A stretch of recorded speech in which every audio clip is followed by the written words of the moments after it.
People often rush to strip away the glittering things on the surface, entirely unaware that the most priceless treasures are forever buried beneath the heavy dust of time and the cold sting of rejection.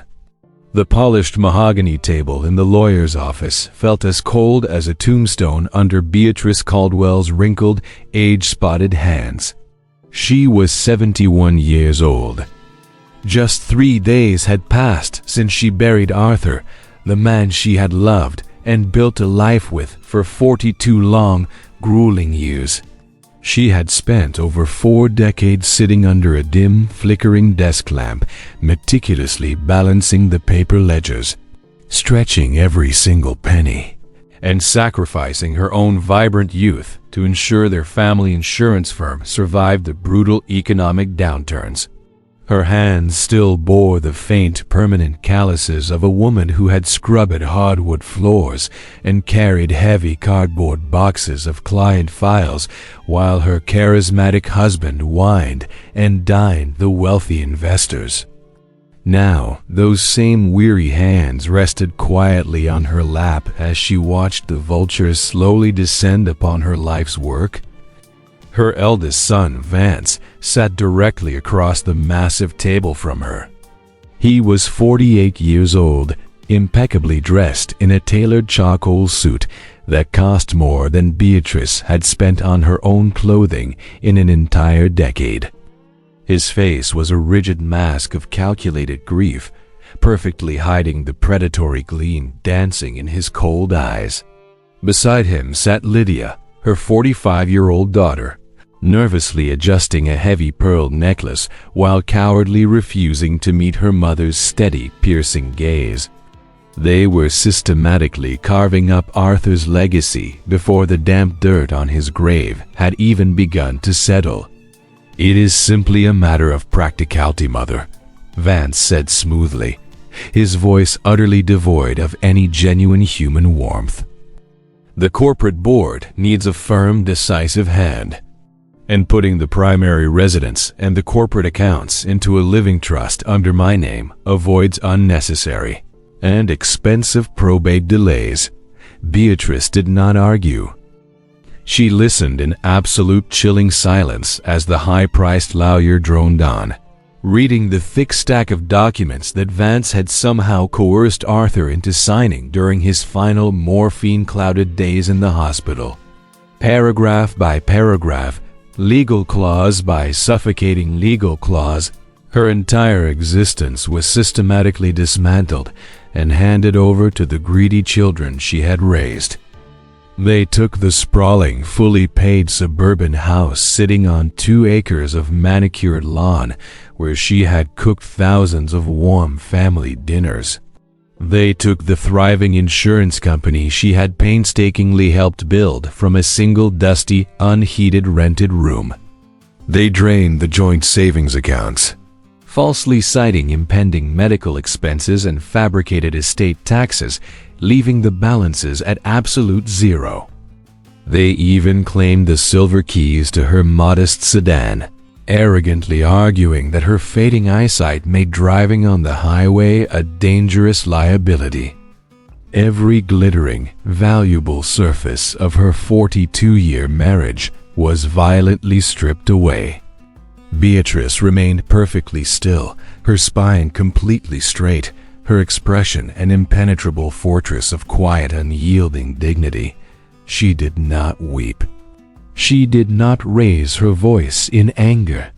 She absolutely refused to give them the sick satisfaction of seeing her break down. Then, Vance slid a single yellowed piece of paper across the polished wood. "There is one last asset," Vance noted coldly, a faint mocking sneer playing on his thin lips. "Grandfather Silas's old farm in Oakhaven, Ohio. It has been sitting completely abandoned for over 20 years. The property is a worthless, rotting ruin, completely overrun with weeds and decaying timber." He leaned forward, tapping the legal paper with a perfectly manicured fingernail. "Worse, it carries a severely delinquent tax burden. There is exactly $11,000 in back taxes owed to the county. Since you have always been so remarkably sentimental about your father's useless things, Lydia and I agreed you should have it. We certainly have no earthly use for a decaying liability. It was a brutal insult masquerading as an inheritance. They were tossing her a rotting piece of wood and a crushing financial debt, a swift, calculated banishment from their wealthy lives. Beatrice looked down at the fated deed. She vividly remembered her father, Silas, a quiet, stoic man whose thick hands were always stained with dark soil and heavy machine grease. Slowly, she reached into her frayed leather purse and pulled out a heavy, solid brass pocket watch. It was Silas's watch, the single solitary item she had managed to take from her bedside table before Vance's private security assistants had locked the main house. She closed her trembling fingers over the cool, heavy metal. "I accept," she said quietly, her voice steady, clear, and perfectly composed. Vance smirked, clearly relieved to have successfully dumped the massive financial burden onto a defenseless old woman. He stood up abruptly, buttoning his expensive jacket, signaling that the corporate execution was officially over. Lydia finally glanced up, offering a weak, pathetic, trembling smile that vanished as quickly as it appeared. They walked briskly out of the opulent office, leaving their aging mother sitting entirely alone in the heavy, suffocating silence. The massive room was completely empty. She was utterly alone. Beatrice stood up with deliberate slowness, gathered her worn, faded winter coat, and walked out into the biting, freezing wind of the bustling city she could no longer call her home. She did not look back at the towering, mirrored glass building. She walked steadily toward the downtown bus terminal, each step deliberate, measured, and full of quiet pride. When she reached the grimy ticket counter, she opened her frayed leather wallet.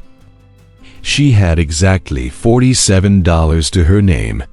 $47 to start her entire life over at the age of 71. She purchased a cheap one-way ticket to Oak Haven, Ohio, counting out the crumpled green bills and dull silver coins with meticulous, heartbreaking care. Boarding the shabby, exhaust-choked Greyhound bus, she found a torn seat near the very back. The worn vinyl groaned under her slight weight as she looked out the grease-stained window. The glittering, wealthy city skyline slowly faded into the gray distance, replaced by endless, barren stretches of open highway. She held the brass pocket watch tightly in her wrinkled palm, feeling the steady, rhythmic ticking against her warm skin. Sitting on that rattling bus with exactly $47 left in her pocket, Beatrice stared out at the passing miles, heading toward a desolate, forgotten ruin in the remote countryside. She was completely unaware that her silent decision to keep this discarded, debt-ridden scrap of land was about to unlock a world-shaking secret. The Greyhound bus hissed sharply, its heavy hydraulic doors swinging open to deposit Beatrice on the cracked concrete edge of a lonely county highway in Oak Haven, Ohio. She stepped down. The bitter wind whipped across the barren fields, carrying a chilling temperature of roughly 45 degrees Fahrenheit that bit right through her thin, faded wool coat. She gripped the worn plastic handle of her single piece of luggage, a scuffed leather suitcase weighing no more than 30 pounds, containing every worldly possession she had left on this earth. She began to walk. The journey to the old Caldwell property was exactly 4 miles down a deeply rutted, uneven dirt road that seemed to stretch endlessly into the bleak gray horizon. Her sensible black shoes, bought for a wealthy suburban lifestyle, became instantly coated in a thick layer of pale, dry dust. She did not stop to rest. She did not complain to the empty wind. And she absolutely refused to shed a single tear for the luxurious, comfortable life that had been so ruthlessly stolen from her by her own flesh and blood. She kept walking. When the rotting wooden gate finally appeared through the overgrown foliage, the sight before her was one of absolute, suffocating devastation. The two-story farmhouse, once a proud structure painted a pristine white, was now a decaying gray husk heavily choked by thick, thorny weeds that stood over 6 feet tall. The wooden front porch had completely collapsed on its left side, creating a dangerous, splintered slope, while the shattered window panes stared out at the sprawling acres of neglected land like the empty, hollow eyes of a bleached skull. There was no electricity. There was no running water. Inside, the air was incredibly stale, smelling sharply of wet rot, ancient dust, and decades of silent, undisturbed abandonment. With exactly $47 to her name, she could not afford to hire a professional cleaning crew, a carpenter, or even a neighborhood teenager to help clear the suffocating debris. She was entirely on her own. As the pale sun dipped below the jagged tree line, plunging the ruined house into a deep, freezing darkness, Beatrice found a stained, foul-smelling mattress abandoned in the corner of the former living room. She covered the decaying fabric with a single torn woolen blanket she had packed, curling her 71-year-old body into a tight, shivering ball to preserve her fading body heat against the creeping cold. Her first meal in her new home consisted of cheap dried beans, boiled white rice, and a heavy pinch of coarse salt, cooked over a small, scavenged pile of dry twigs in the cracked brick fireplace. It tasted like survival. The next morning, she walked back into the tiny rural town to buy a pair of thick leatherwork gloves and a rusted machete from the discount hardware store, enduring the awkward, pitying stares of the local residents who whispered behind their hands about the poor, displaced widow who had fallen so incredibly far from grace. She ignored their whispers. For 3 grueling, agonizing days and 3 freezing nights, Beatrice subjected her aging body to relentless, punishing physical labor. She swung the heavy metal blade through the dense, towering weeds, clearing a narrow dirt path yard by yard, her frail hands blistering and bleeding inside the cheap leather gloves. She hauled heavy piles of rotting wood, scrubbed the thick layers of grime from the unbroken floorboards, and carried heavy, sloshing buckets of cold water from the old stone, well located 50 feet behind the kitchen door. She did not scream at the heavens. Her muscles screamed in searing, blinding agony. Her joints locked with severe stiffness every single morning, and her stomach constantly ached from the meager rations of unseasoned rice and beans. Yet, she moved with an unbreakable, stoic rhythm, channeling every ounce of her silent, burning grief into the violent swing of the machete and the harsh, scraping sound of the scrubbing brush. Then, the rhythm abruptly stopped. It was late on the afternoon of the 3rd day, her clothes soaked in cold sweat and covered in dark, heavy soil, when she paused near the rear edge of the overgrown property to catch her breath. Through the thick, tangled branches of an ancient dying oak tree, her sharp eyes locked onto a structure that was completely obscured from the main house. It was an old, heavily weathered wooden shed.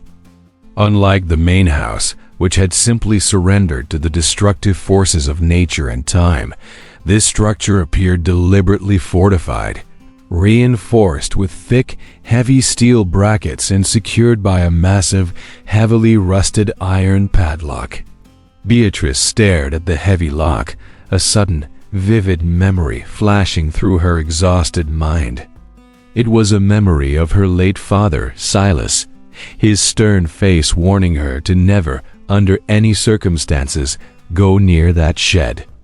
The wind howled through the dying trees. Standing there amidst the biting cold and her own gnawing hunger, Beatrice took a slow, deliberate step toward the rotting wooden doors, completely unaware that she was about to unearth a secret her father had desperately hidden from the entire world.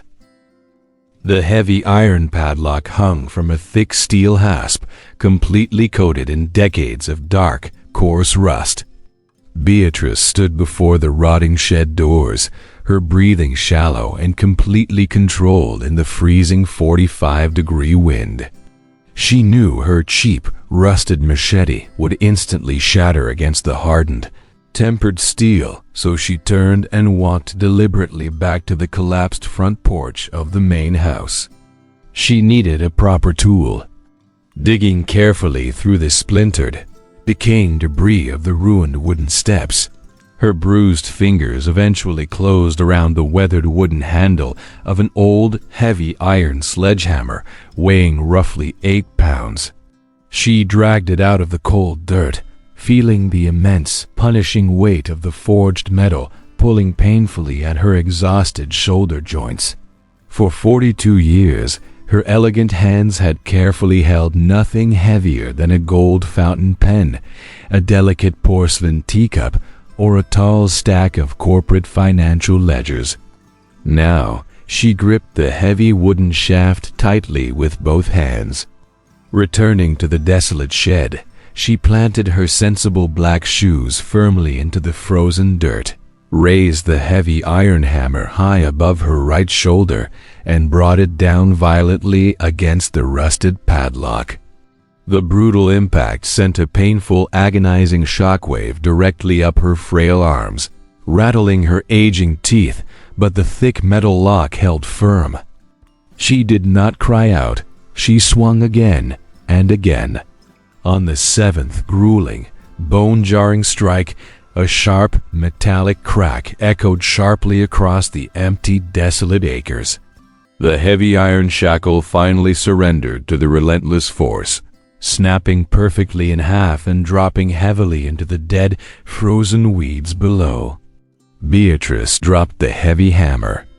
She wedged her calloused, bleeding fingers into the narrow, dark gap between the heavy wooden doors and pulled with all the remaining strength in her frail 71-year-old body. The rusted iron hinges screamed in absolute agony, protesting the sudden, violent movement after 20 years of undisturbed, silent decay. As the massive doors slowly parted, a thick, suffocating cloud of ancient, gray dust rolled out heavily into the pale afternoon sunlight. The interior was a masterclass in total, absolute ruin. The trapped air inside the shed was heavily choked with the sickening, sour stench of black mold, damp earth, animal droppings, and decades of rotting vegetation. Massive pine support beams, measuring over 10 feet long and thick as a man's waist, had collapsed inward from the sagging roof, violently crushing old, rusted farming implements beneath their immense dead weight. The uneven ground was entirely buried under a thick, foul-smelling layer of decaying, black straw that had turned into a wet, heavy sludge over the passing decades. It looked exactly like the worthless, rotting garbage Vance had sneeringly described in that warm, luxurious lawyer's office. But Beatrice was her father's daughter. She stepped cautiously into the suffocating gloom, her sharp eyes narrowing as she meticulously studied the chaotic, dangerous arrangement of the fallen timber and the thick piles of ruined hay. Something about the structural decay felt subtly, quietly wrong to her sharply analytical mind. She knelt down in the absolute center of the dark room, completely ignoring the damp cold seeping instantly through her thin trousers, and began to forcefully push away the heavy, rotting straw with her bare, blistered hands. She dug through 6 inches of foul, decayed sludge. Her raw, broken fingernail suddenly scraped against a surface that was completely, unearthingly smooth. It was not the soft, yielding texture of packed dirt, nor was it the loose, shifting grit of a standard gravel foundation. It was perfectly flat. She frowned deeply, leaning forward to brush away another wide, heavy patch of the wet debris, exposing a clear area roughly 3 feet wide. The dull, gray surface beneath her hands felt incredibly cold, hard, and undeniably manufactured. It was a solid slab of poured concrete. Beatrice remained perfectly still on her knees, her mind rapidly racing through the stark, impossible mathematics of her strange discovery. The weathered wooden shed measured exactly 20 feet wide by 30 feet long. Pouring a perfectly level, reinforced concrete foundation of that immense size in a remote rural location required a massive volume of expensive cement, heavy mixing machinery, and grueling, back-breaking professional labor. Her father, Silas, had been a famously impoverished, struggling dirt farmer who patched his work trousers with old potato sacks and counted out dull copper pennies just to buy basic winter flour. He could not possibly have afforded to pour a premium, industrial-grade concrete floor just to store cheap, rotting hay and broken wooden plows. It made absolutely no logical sense, unless the floor itself was meant to hide something else. Beatrice slowly stood up, wiping the thick, wet grime from her stinging hands onto her soiled wool coat. She walked slowly, deliberately toward the northeast corner of the shed, where the shadows gathered the thickest and the roof remained partially intact. She picked up the heavy iron hammer from the dusty doorway and dragged it heavily behind her. When she reached the dark corner, she raised the iron head and tapped it gently against the concrete floor. A dull, heavy thud answered her. She moved exactly 2 feet to the left, tapping the cold stone again. Another flat, dead thud. She shifted her weight, moving 3 feet closer to the very edge of the northeast wall, sweeping aside a thick, heavy layer of undisturbed dust with the side of her leather shoe, and brought the iron hammer down one more time. The sound changed instantly. Instead of a flat, solid thud, the heavy iron strike produced a sharp, resonant echo that vibrated noticeably through the thin soles of her worn shoes, a deep, booming, hollow ring that spoke of a vast empty space completely hidden beneath the thick gray stone. She stopped breathing.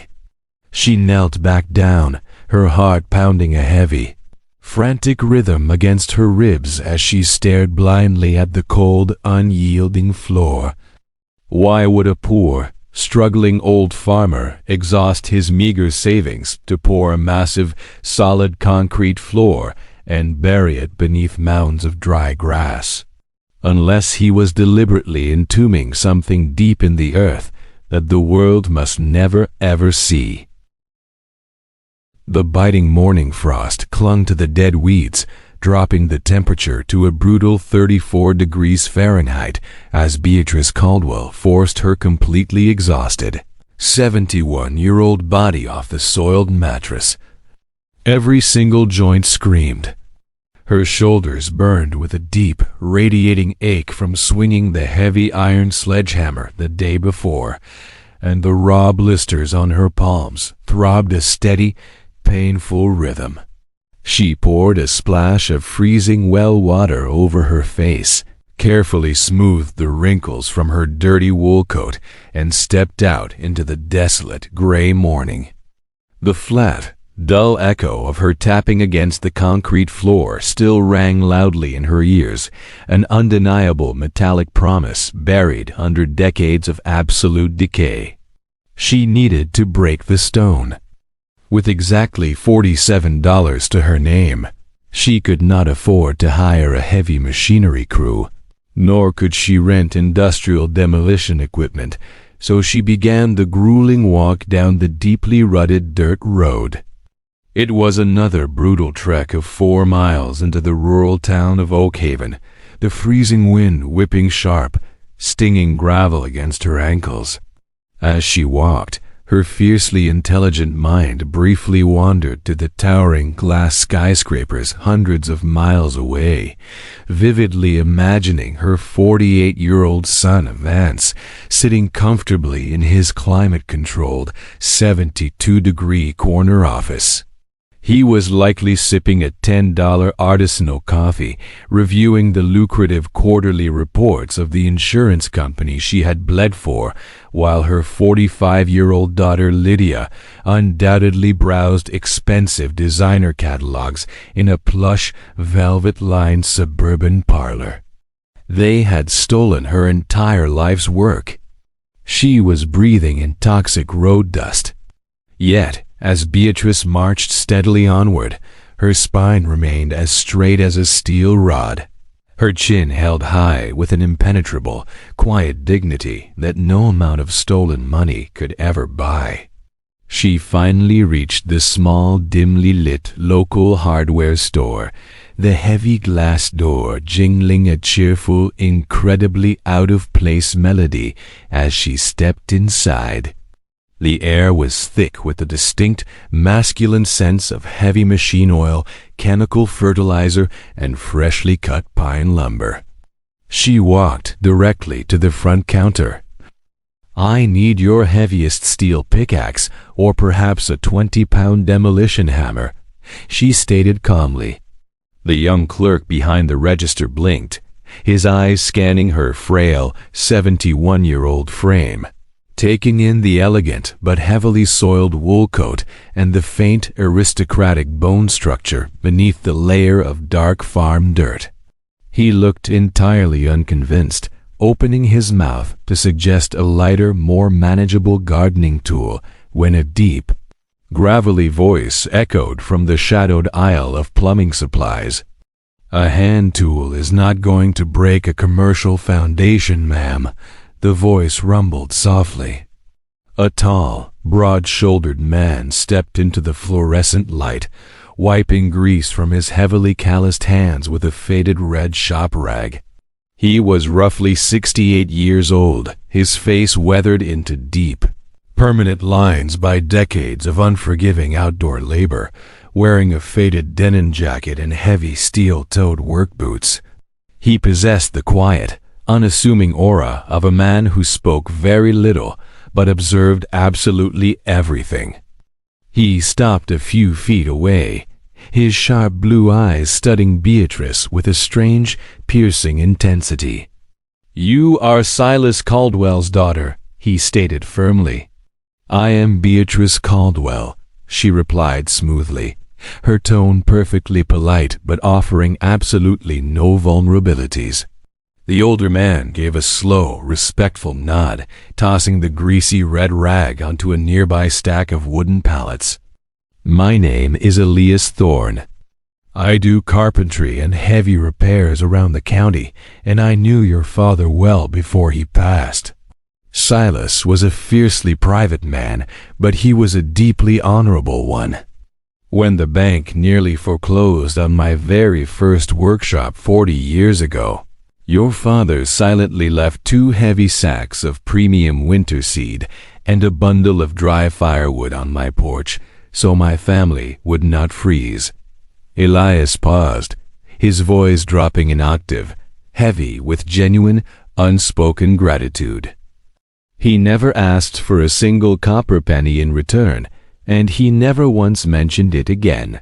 Elias looked at her raw, blistered hands, then looked directly into her calm, unflinching eyes. "I heard about the $11,000 in back taxes they saddled you with, and I heard about the state of that ruined farm," Elias said gently. "If you are trying to break through the concrete floor in that old rear shed, a 20-pound hammer will only break your back. You need pneumatic air pressure. I cannot afford to hire you, Mr. Thorne," Beatrice stated clearly. "I did not ask for your money," Elias replied instantly. Within 30 minutes, Beatrice was sitting in the passenger seat of Elias's heavily dented, rust-spotted utility truck, bouncing violently over the massive potholes of the 4-mile dirt road leading back to the ruined property. The heavy steel bed of the truck was loaded with a massive diesel-powered air compressor, thick coils of bright yellow pneumatic hoses, and a heavy, brutal-looking industrial concrete breaker weighing well over 60 pounds. When they finally parked near the sagging, rotting shed, Elias efficiently unloaded the heavy equipment, his strong arms straining against the immense weight of the iron machinery. Beatrice did not stand idly by and watch. She immediately grabbed the thick, heavy coils of dirty yellow rubber hose, dragging them through the tall, thorny weeds and over the treacherous, rotting threshold of the shed. Elias fired up the massive diesel compressor. The roaring, deafening mechanical scream of the engine shattered the quiet rural landscape, spitting a thick plume of black exhaust smoke into the pale winter sky. Elias gripped the heavy metal handles of the pneumatic breaker, stepped firmly onto the exposed patch of gray concrete, and squeezed the metal steel trigger. The violence was immediate and absolute. A terrifying, bone-rattling chatter erupted as the hardened steel chisel bit savagely into the solid stone, sending sharp, dangerous fragments of gray rock flying blindly through the dim, suffocating air. A massive, impenetrable cloud of thick, choking silica dust instantly billowed upward, coating the rotting wooden walls, filling their lungs, and turning the air into a blinding gray fog. It was absolute hell. Yet, amidst the deafening noise, the violent vibrations, and the blinding dust, Beatrice grabbed a heavy iron spade. As Elias aggressively fractured the thick stone, moving backward inch by agonizing inch, Beatrice stepped directly into the dangerous impact zone, violently shoveling the heavy, jagged chunks of broken concrete out of the way to clear his path. The physical exertion was unimaginably brutal, the heavy iron spade pulling viciously at her aging muscles, the thick dust caking in her throat and clinging heavily to her sweating face. She did not stop. For 3 continuous, agonizing hours, the 71-year-old widow who had once commanded executive boardrooms worked like a seasoned, hardened coal miner, perfectly matching the relentless, punishing rhythm of the heavy machinery. They dug deeper and deeper into the earth, completely destroying the false foundation. The poured concrete was exactly 8 inches thick. It was heavily reinforced with thick steel rebar, an incredibly expensive, military-grade construction method that proved beyond any shadow of a doubt that Silas had deliberately constructed an impenetrable vault. As the pale sun began to slowly set, casting long, haunting shadows across the ruined acres, the deafening rhythm of the pneumatic hammer suddenly changed. Instead of the dull, crunching sound of breaking rock, a sharp, ringing, metallic scream echoed off the walls. Elias immediately released the heavy trigger. The sudden, ringing silence that followed was incredibly heavy, broken only by the low, idling rumble of the diesel compressor outside and the harsh, ragged sound of their own exhausted breathing. The air was incredibly thick with settling gray dust as Elias dropped to his knees, using his thick, leather-gloved hands to sweep away the remaining rubble and pulverized stone. Beatrice stepped forward, completely holding her breath. Buried perfectly flush beneath the 8 inches of shattered concrete was a massive, horizontal trapdoor made of thick, heavy-duty ballistic steel. It was completely untouched by rust, coated in a thick layer of industrial protective grease, and secured by a massive, commercial-grade rotating combination dial that looked like it belonged on the heavily guarded vault of a Federal Reserve Bank. "I have never seen anything like this on a civilian property," Elias whispered hoarsely. Beatrice knelt slowly beside him, her completely ruined, bleeding hands gently brushing the cold, dark steel of the combination dial. Her father was a poor dirt farmer. Her father could not afford winter wheat. Yet here lay a heavily fortified, masterfully engineered steel vault buried deep in the forgotten earth. She needed a combination. Her mind raced, violently searching through decades of faded memories, calculating dates, birthdays, and old addresses, but Silas had never been a man of predictable sentimentality. Slowly, her trembling fingers reached deep into the pocket of her soiled coat, pulling out the heavy, solid brass pocket watch she had salvaged from the cold lawyer's office. She wiped the thick layer of concrete dust from the scratched glass face, her thumb gently tracing the intricate, winding curves of the engraved metal casing. She turned the heavy watch over. There, stamped faintly into the bottom edge of the brass casing near the winding stem, was a sequence of 6 distinct, perfectly aligned numbers that she had always assumed was merely a manufacturer's serial code. She looked at the numbers. She looked at the heavy steel dial. With a terrifying, unnatural calm, Beatrice reached out and grasped the cold, heavy metal knob. She spun the dial exactly 3 times to the left, stopping precisely on the first 2 digits. She reversed the motion, feeling the heavy, satisfying internal clicks of the precision tumblers as she aligned the next sequence, her absolute concentration isolating her entirely from the freezing wind and the hovering presence of Elias. She entered the final 2 digits. A heavy, profound silence hung in the suffocating air. Then a deep, resonant, and incredibly heavy metallic clack echoed from deep within the steel structure, a sound of massive internal locking bolts sliding smoothly out of their secure housing.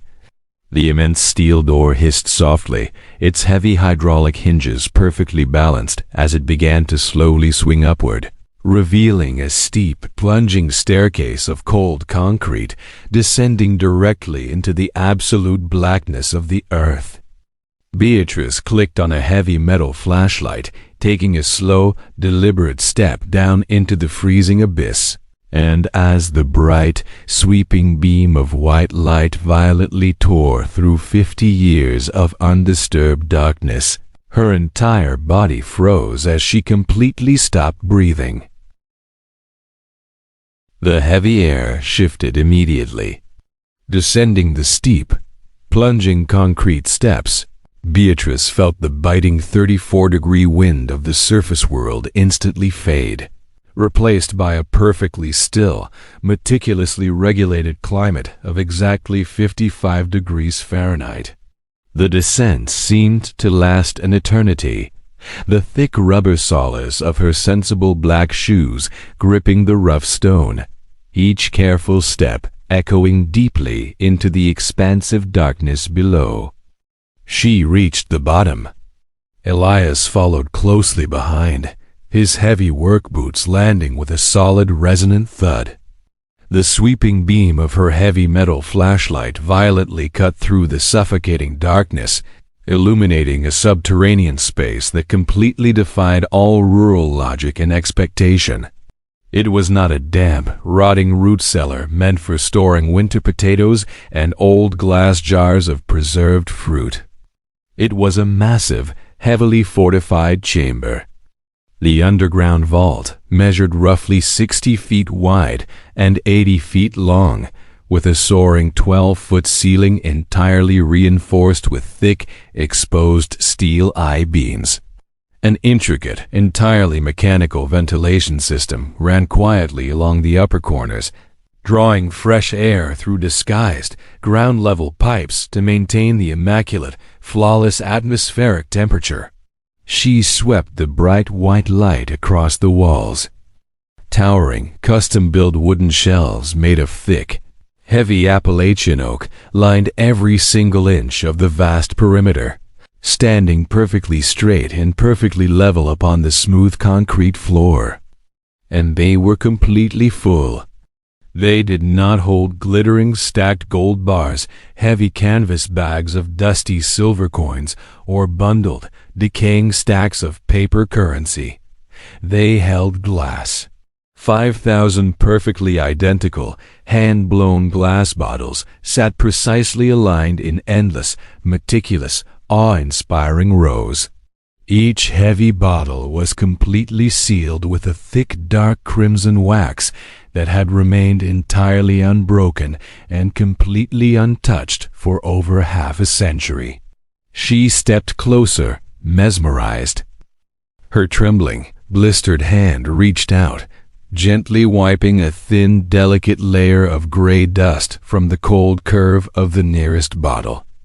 The sudden friction revealed a rich, dark amber liquid inside, a substance so pure that it caught the passing flashlight beam and glowed brilliantly with a deep, mesmerizing, liquid fire.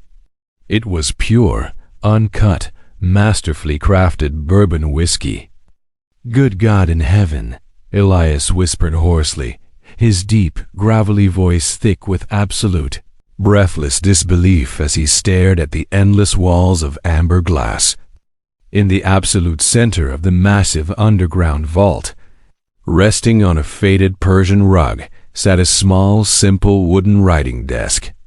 Resting completely untouched on its flat surface was a heavy iron lockbox and a thick, yellowed parchment envelope bearing her full maiden name, written in familiar, meticulously sharp, slanted handwriting. She picked up the envelope. Her 71-year-old fingers, still raw and actively bleeding from the grueling physical labor above, carefully broke the brittle wax seal, unfolding a multi-page letter dated October 14th, 1962. "My dearest Beatrice," she read aloud, her voice trembling slightly, yet firmly anchored by an immense quiet strength. The lengthy letter detailed a shocking, meticulously hidden, and entirely secret history. Silas Caldwell was never a simple, impoverished dirt farmer failing to grow dry corn in the unforgiving Ohio soil.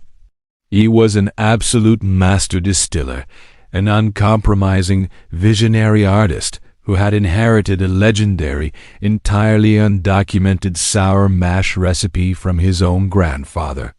By the early 1950s, working in absolute secrecy in the deep woods, he was quietly producing a liquid masterpiece that eventually attracted the dangerous, greedy, and heavily armed attention of powerful, ruthless regional liquor distributors. When those violent, desperate men demanded his invaluable recipe in 1962, threatening the safety and lives of his young family, Silas made a desperate, ultimate, and deeply heartbreaking sacrifice. He vanished completely in plain sight.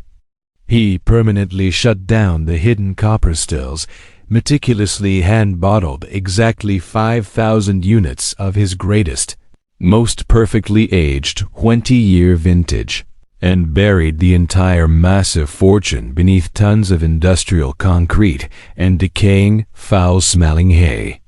He deliberately cloaked himself in crushing, humiliating poverty, enduring the quiet scorn and deep pity of the entire county, wearing patched rags and driving a rusted truck solely to protect the ones he loved from the fatal, bloody grasp of corporate greed.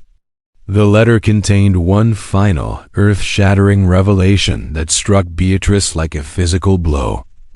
I have established a heavily fortified, ironclad, irrevocable trust. Beatrice read quietly, the thick, heavy words wrapping around her wounded soul like a warm, protective shield. This entirely hidden estate, the land above it, and every single drop of this liquid gold belongs solely to you, my brilliant, resilient daughter. It is shielded permanently from any husband, any aggressive creditor, and any greedy, opportunistic heir who might one day seek to violently claim what they did not rightfully earn. She slowly lowered the heavy parchment.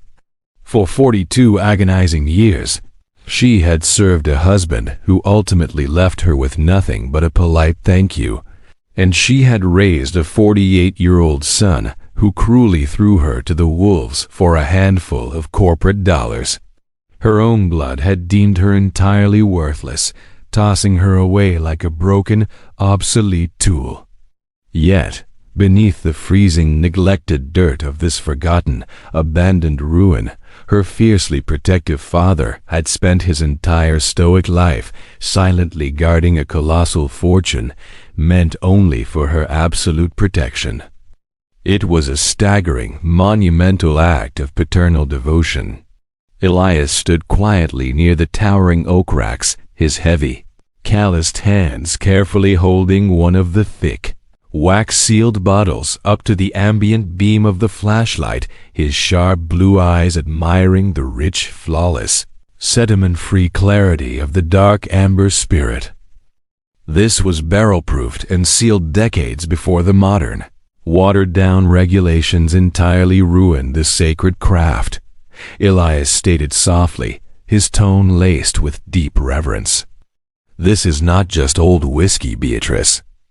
This is a perfectly preserved, untouched piece of American history." She looked at the endless glowing rows of glass.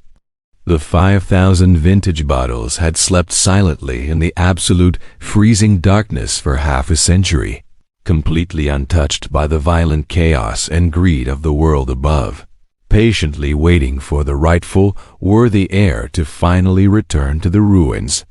But the true, astronomical financial value of this perfectly preserved liquid gold was something so massive, so incredibly staggering, that even Beatrice's sharp, deeply analytical mind could not possibly comprehend it, until she invited an uncompromising, world-renowned expert to step down into the cold vault. 3 days later, a sleek, heavy black town car rolled slowly down the deeply rutted, 4-mile dirt road, stopping carefully near the ruined porch. A tall, impeccably dressed man stepped out into the biting wind. He was a world-renowned spirits appraiser, a man who regularly flew across oceans to evaluate ancient European wine cellars and private, royal spirit collections for billionaire auction houses. Beatrice had contacted his exclusive New York office using a borrowed rotary telephone from the local hardware store, providing exactly 3 specific, highly technical details about the wax seals and the glass bottle markings that had immediately secured his absolute, undivided attention. She led him quietly to the rear shed. They descended the steep, cold concrete stairs into the perfectly climate-controlled, 55-degree subterranean vault. The appraiser stepped off the final stone stair, sweeping his own powerful flashlight across the towering, heavy oak shelves, and stopped completely dead in his tracks. He did not speak. For nearly an entire hour, the vast, heavy underground silence was broken only by the sharp, rapid clicking of his heavy silver pen and his shallow, ragged breathing. He meticulously inspected the dark crimson wax, carefully measuring the exact liquid fill levels within the thick glass, and held a specialized ultraviolet light against the heavy, dark amber liquid to verify its absolute, uncompromised molecular purity. He examined the heavy wooden racks, brushing his gloved fingertips over the flawless, dust-free glass of the 5,000 identical bottles resting securely in the dark. He finally turned back to face Beatrice. His hands were visibly shaking. "Mrs. Caldwell," he whispered breathlessly, his voice carrying the profound, undeniable reverence of a man who had just discovered a holy relic. "This is not simply a rare collection. This is the holy grail of American distillation, a completely untouched, museum-grade time capsule of unmatched, impossible perfection." He swallowed hard, composing his professional demeanor.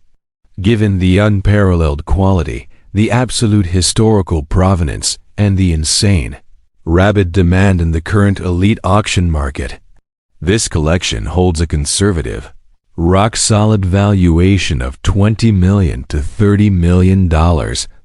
Beatrice did not gasp. She did not faint, nor did she shed tears of joyous, overwhelming relief at the staggering, world-changing sum of money. She simply stood perfectly straight, her hands clasped quietly in front of her soiled wool coat, absorbing the massive, life-altering news with the exact same calm, impenetrable stoicism she had used to endure her son's vicious betrayal. The absolute silence in the cold, buried room amplified the magnitude of her hidden power. "I will release a very small initial allocation," Beatrice stated firmly.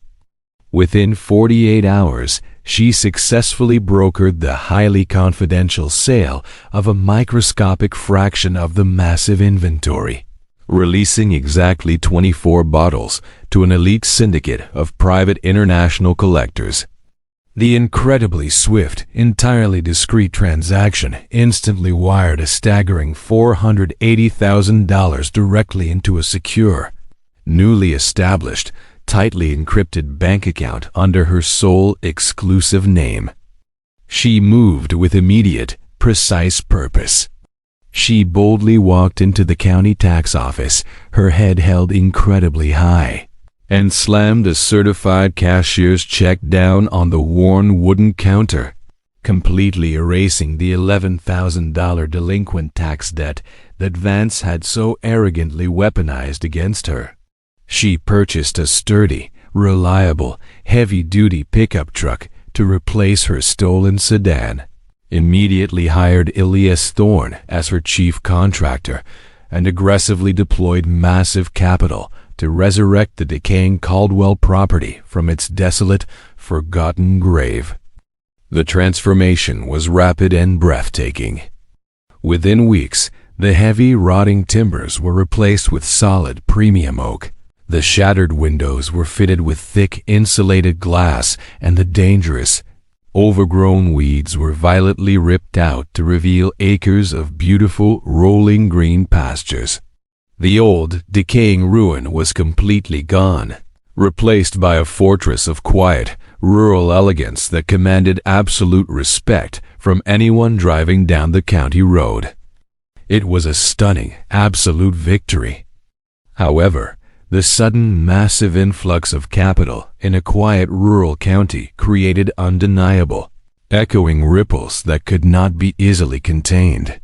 The distinct, intoxicating smell of new money rapidly drifted on the cold wind, eventually traveling hundreds of miles across the country, crossing state lines, and landing directly in the luxurious, climate-controlled corporate office of a desperately greedy man. Vance Caldwell was about to launch a sickening, deeply malicious legal campaign to violently rip it all away. The thick, heavily embossed envelope arrived on Vance Caldwell's pristine mahogany desk precisely at 9 o'clock in the morning. He tore it open. Inside was a detailed, highly confidential financial report generated by a ruthless private investigator he had hired on a paranoid whim. For weeks, quiet, persistent rumors had drifted across the state lines, whispering that his discarded 71-year-old mother was suddenly pouring massive amounts of liquid capital into the ruined Oakhaven property. Vance scanned the crisp white pages, his cold, calculating eyes widening as he read the impossibly high numbers. The delinquent $11,000 tax debt had been paid entirely in full. The old, rotting farm had been heavily renovated. Most importantly, a new, heavily encrypted bank account had been registered under Beatrice's name. The initial deposit was exactly $480,000. Vance felt a sickening violent surge of pure, unadulterated greed claw directly up his throat, completely erasing any lingering shred of familial loyalty or basic human decency. He immediately picked up his sleek telephone, dialed his aggressively expensive corporate legal team, and set a profoundly evil plan into motion. He would file an emergency petition in the county courthouse, violently challenging his mother's mental competence, legally diagnosing her with severe dementia, and forcibly seizing absolute conservatorship over her life and her newly discovered assets.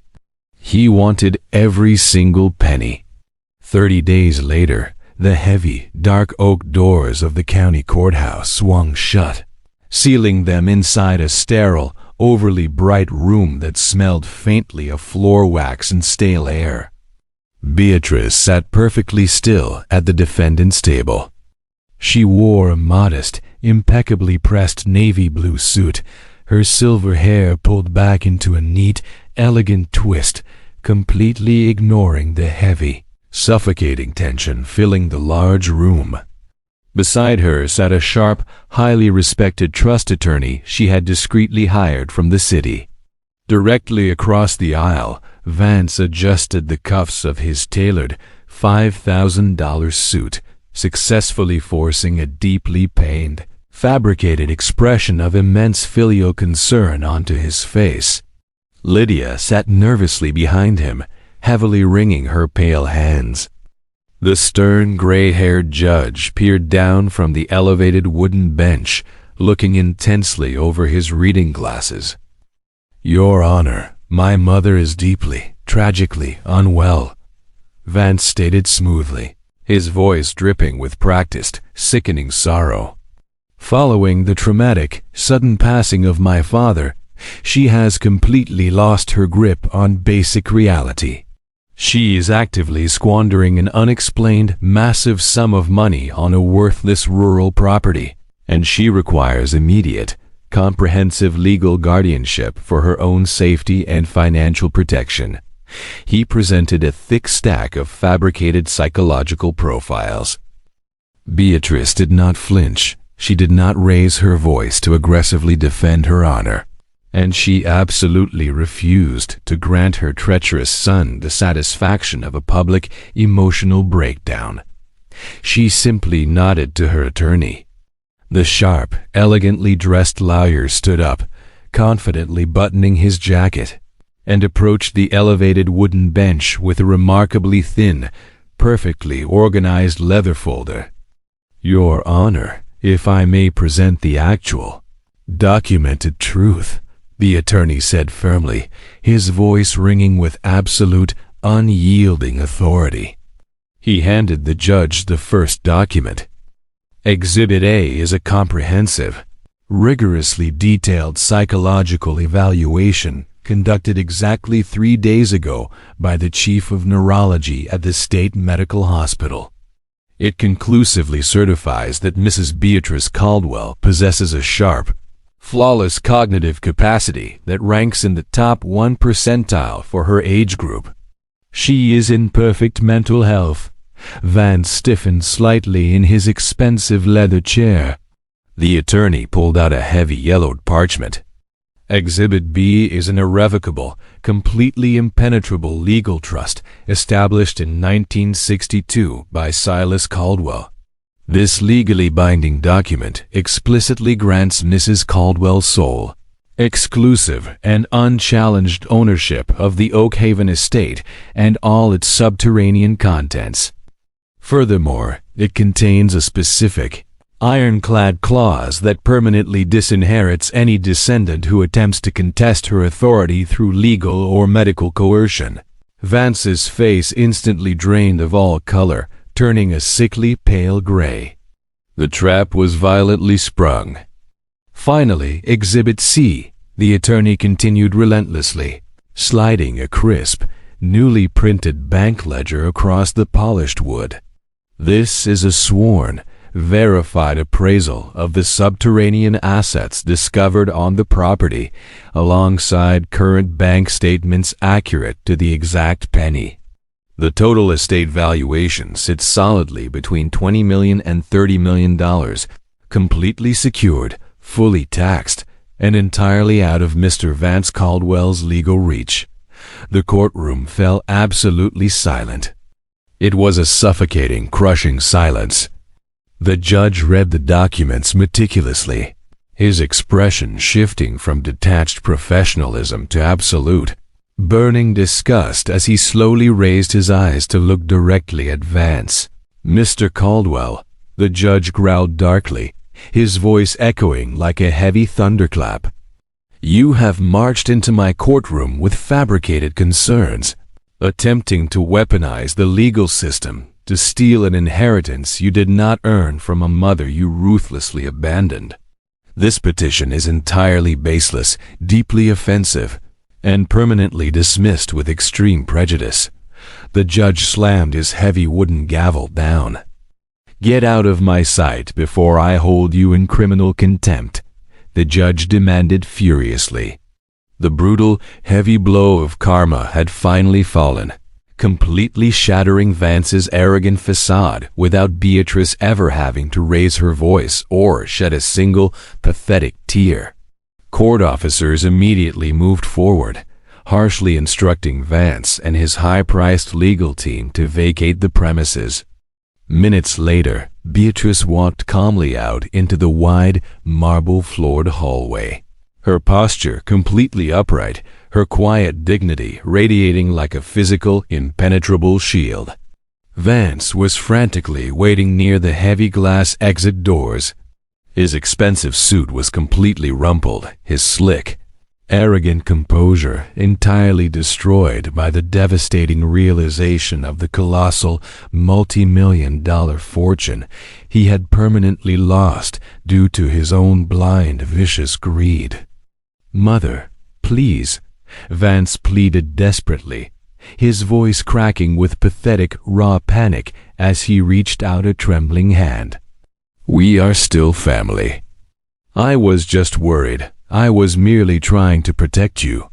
Beatrice stopped walking. She turned her head slowly, looking directly into his terrified, greedy eyes with a cold, absolute indifference that cut far deeper than any screamed insult or violent physical blow. "You made your practical choice, Vance," she stated softly, her voice completely devoid of any remaining maternal warmth. "Now you will live with it." She turned away. She pushed open the heavy glass doors and walked out into the crisp, biting afternoon air, leaving her broken, humiliated son standing completely alone in the cold, echoing marble hallway. The greedy, calculating son violently collapsed into total, agonizing disgrace, realizing he was permanently banished from a staggering empire of wealth, while Beatrice stepped powerfully into the brilliant sunlight, confidently walking toward a spectacularly bright and entirely unwritten dawn.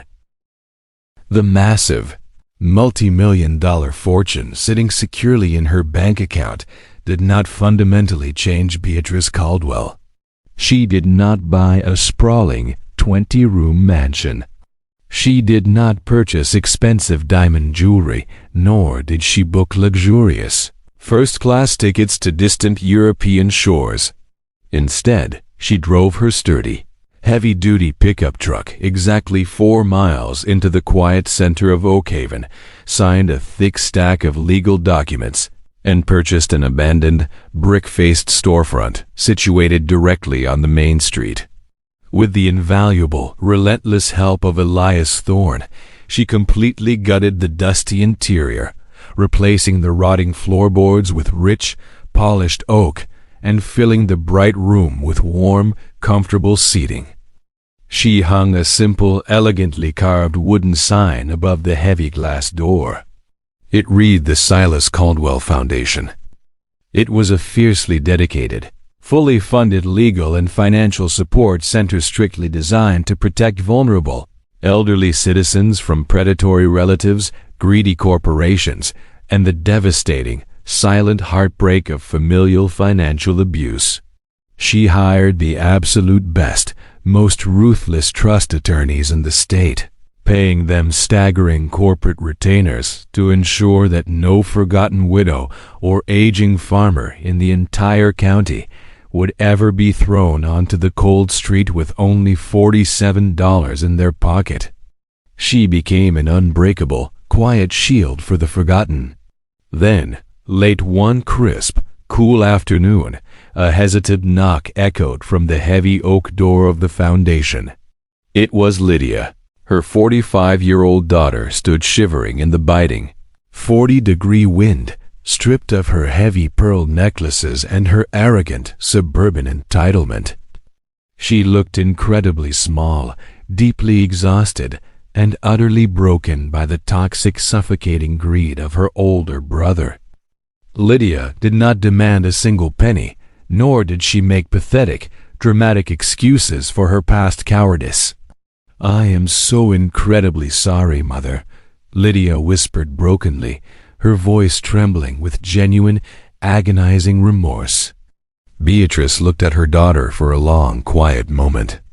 She remembered the cold, mahogany table in the lawyer's office, the brutal betrayal, and the agonizing, blistered labor in the freezing dirt. But Beatrice was a woman of immense, quiet grace, and holding on to a toxic, burning resentment was simply another heavy form of emotional poverty. She stepped forward. "Come inside, Lydia," Beatrice said gently, offering a quiet, merciful path toward genuine redemption. Months later, a spectacularly beautiful, golden sunset began to slowly descend over the sprawling 100-acre Caldwell estate. The air was perfectly still, settling at an incredibly comfortable 68 degrees Fahrenheit. The once ruined, decaying farmhouse now stood as a magnificent, pristine fortress of rural elegance, its solid oak porch wrapped beautifully in climbing green vines. Beatrice stood on the wide porch. Elias stood quietly beside her, his heavy, calloused hands resting on the smooth wooden railing, his sharp blue eyes looking out over the rolling, vibrant green pastures they had physically resurrected from the dead earth. There was no need for constant, filling conversation between them, only the deep, profound, and peaceful silence of two hardened survivors who deeply understood the true, unyielding value of hard labor. She gently touched the heavy brass pocket watch resting safely in her coat pocket. She smiled. It was a soft, incredibly rare smile of pure, absolute contentment, a silent acknowledgement that she had successfully protected her father's legendary legacy, defeated the vicious forces of absolute greed, and finally discovered the undeniable, staggering worth of her own unbreakable spirit. The rotting, abandoned ruin had become an impenetrable fortress of hope. It stood as a permanent, living testament to an undeniable, universal truth. One must never violently judge the value of a soul by a poor, weathered exterior, because the absolute most exquisite, priceless treasures are almost always hidden deep beneath the ashes, patiently waiting for the perfect moment to violently and beautifully shine.